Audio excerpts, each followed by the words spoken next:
kitab Fitnatul Wahabiyah. Ini kitab yang ditakuti oleh mereka, yang dikarang oleh Al-Alim Al-Alamah Syekh Ahmad bin Zaini bin Ahmad Dahlan Al-Makki, Mufti Mekah, pengarang kitab ini. Inilah yang menjadi guru ulamanya yang di Indonesia.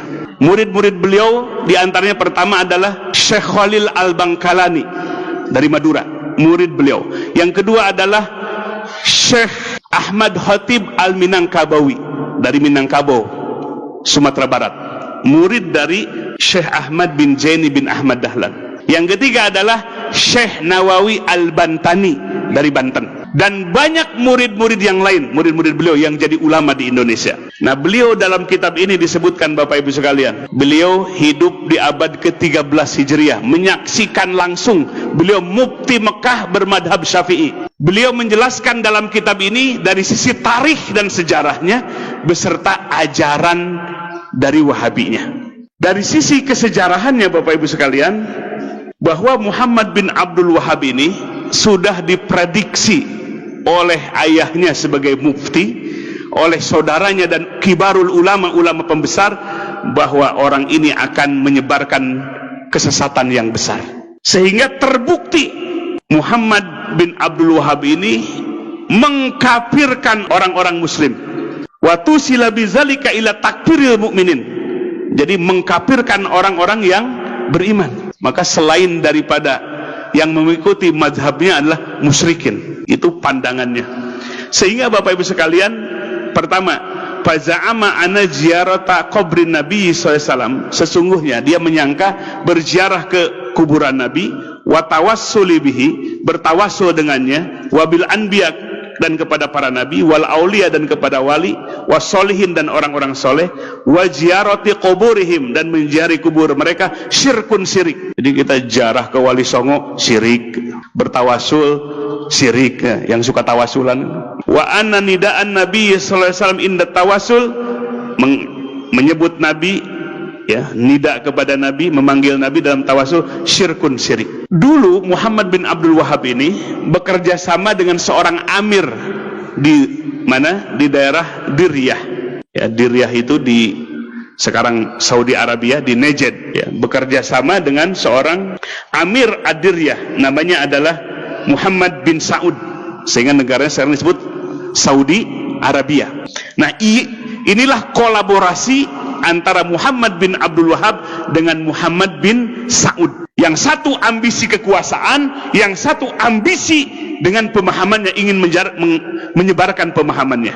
Sehingga di dalam sejarah, dalam kitab Fitnatul Wahabiyah ini, jumlahnya tidak terhitung yang dibunuh oleh pemahaman ini, dengan jumlah yang sangat banyak, karena memadukan kolaborasi antara penguasa dengan orang yang menyebarkan madhab Wahabi ini. Jumlahnya tidak bisa dihitung. Di Taif, di Jeddah, di Mekah, banyak manusia yang meninggal. Bahkan terakhir, Bapak Ibu sekalian, ketika merebut Hijaz Mekah dan Madinah, mereka menggunakan senjata Inggris untuk membunuh kaum muslimin. Dalam kitab ini, dan banyak kitab-kitab yang lainnya. Maka disebutkan dalam kitab ini, musibah terbesar yang menimpa umat Islam sepanjang sejarah umat Islam adalah fitnahnya Wahabi ini.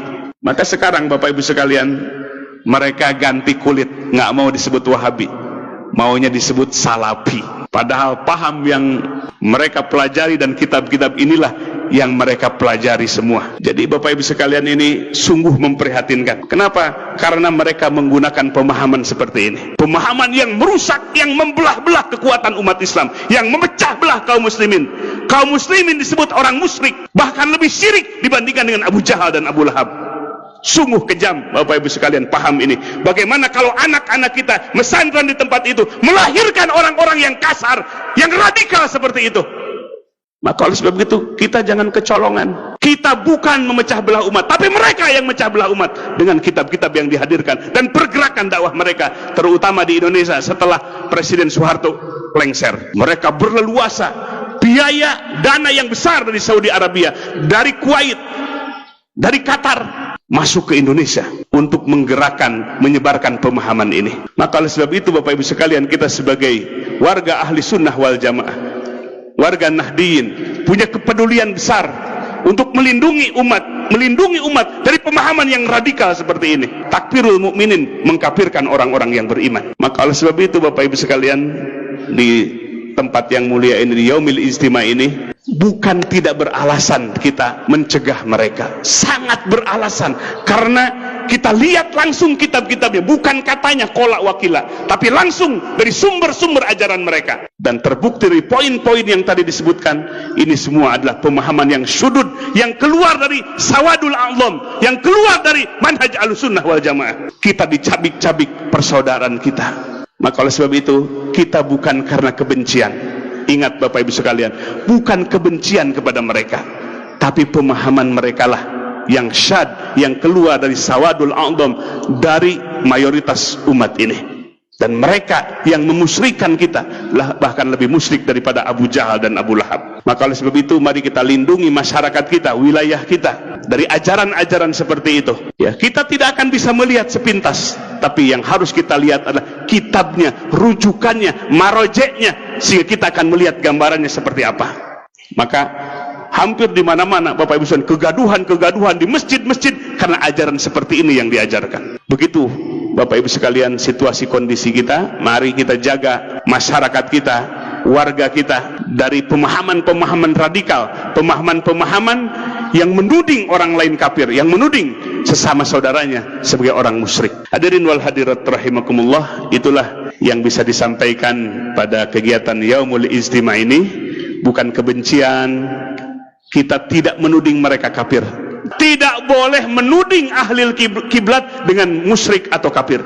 Pantangan dalam Ahlussunnah wal Jamaah. Bahkan yusolli khalfal fajir. Ahlussunnah wal Jamaah itu sholat walaupun di belakang imam orang yang fajir. Menunjukkan al-jamaah, kebersamaan yang harus kita kedepankan, bukan memecah belah. Itulah sifat dari Ahlussunnah wal Jamaah. Tapi sifat-sifat yang ada dalam pemahaman kitab Wahabi ini adalah sifat-sifat memponis. Ayat yang diturunkan kepada orang kafir dan musyrikin malah dipakai kepada sesama, kepada orang yang beriman. Ini adalah karena tidak menggunakan kaidah tafsir, merujuk Quran dan Sunnah tanpa menggunakan kaidah-kaidah yang benar yang ditetapkan oleh para ulama. Mudah-mudahan Bapak Ibu sekalian, Allah jaga lingkungan kita, Allah jaga masyarakat kita dari pemahaman yang menghancurkan ukhuwah persaudaraan kita.